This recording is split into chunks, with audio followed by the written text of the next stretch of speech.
চশমা museum, a house of world class, জলট্যাক মোড়, বহরমপুর মডার্ন হোটেলের সামনে।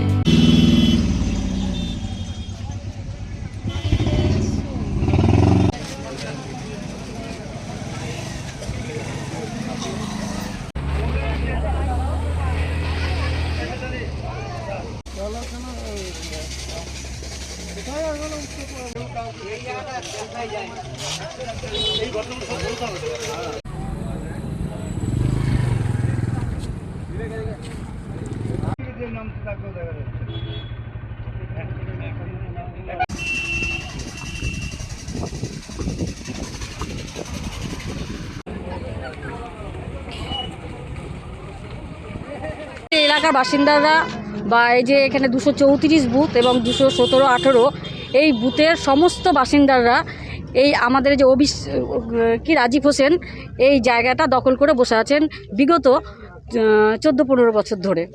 উনি শুধু এই জায়গাটা নয়, বিভিন্ন জায়গায় উনি এরকম করে দখল করে বসে আছেন। আর জনসাধারণের তো সেবা জানেন তো কীভাবে করেছে।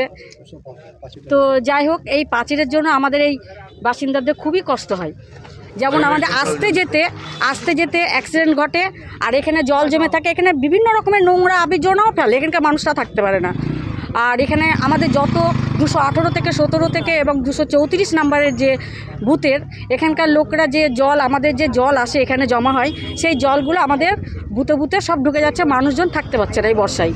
তো আমরা যে সরকার আসার পর যে নোটিশ দেওয়া হয়েছিল, সেই নোটিশ দেওয়ার পর এটা ভাঙার কথা হয়েছিল, সেই ভাঙার কোনো উল্লেখ হচ্ছে না এবং উনিও কোনো উদ্যোক্ত করছে না। তাই আমরা চাই এখানকার জনসাধারণরা এটা ভেঙে ফেলবো, দিয়ে আমাদের এখানটায় সমস্যা মেটাবো। কি নাম আপনার?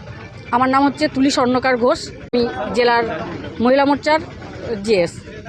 আমরা এখানে যারা উপস্থিত হয়েছি, নিয়ালিশপাড়া, গোয়ালজান এবং রাধারঘাট 1, 2 সমস্ত গ্রামের লোক আমরা এখানে উপস্থিত হয়েছি। এই দেখুন, এই প্রাচীরটা হচ্ছে নয়নজলির উপরে। এই প্রাচীরের উপর দিয়ে এই যে এখানে দেখছেন, এই দিক দিয়ে জল পাস হয়, বর্ষার সময় জল পাস হয়, এই দিক দিয়ে ঘুরে ওই বিলে যায়, তেলকার বিলে। সেই জায়গার উপরে এই প্রাচীরটা দিয়ে রেখেছে। দেখুন, প্রাচীরটা ঝুলে গিয়েছে, যে কোনো সময় লোকের গায়ে পড়েও লোকের অ্যাক্সিডেন্ট হতে পারে। এছাড়া এই দিক থেকে আমাদের গ্রামের ভিতর থেকে যে লোকগুলো NH 34 ওঠে, আর ওই NH 34 থেকে যারা নিচে নামে, এরা কেউ কাউকে দেখতে পায় না।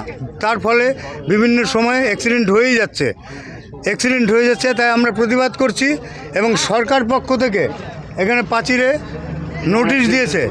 সেই নোটিশে লেখা ছিল 7 দিনের মধ্যে যোগাযোগ করে দেখা করতে, কোনো দেখা হয়নি। তারপরেও প্রাচীরটা রয়ে গিয়েছে এবং এই যে বর্ষা হলো, এই বৃষ্টিতে সব বাড়িতে জল জমে গিয়েছে।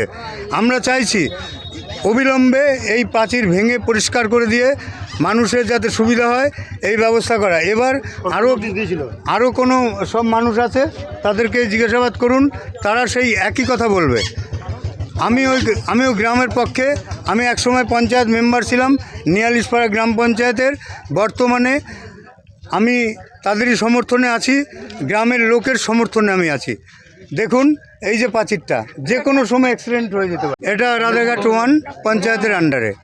আমি সোমনাথ দাস বলছি, আমার বাড়ি নিয়ালিশপাড়া গোয়ালজান অঞ্চলের বুদুরপাড়া গ্রামে। এই 2-4টা বাড়ির পরেই আমার বাড়ি।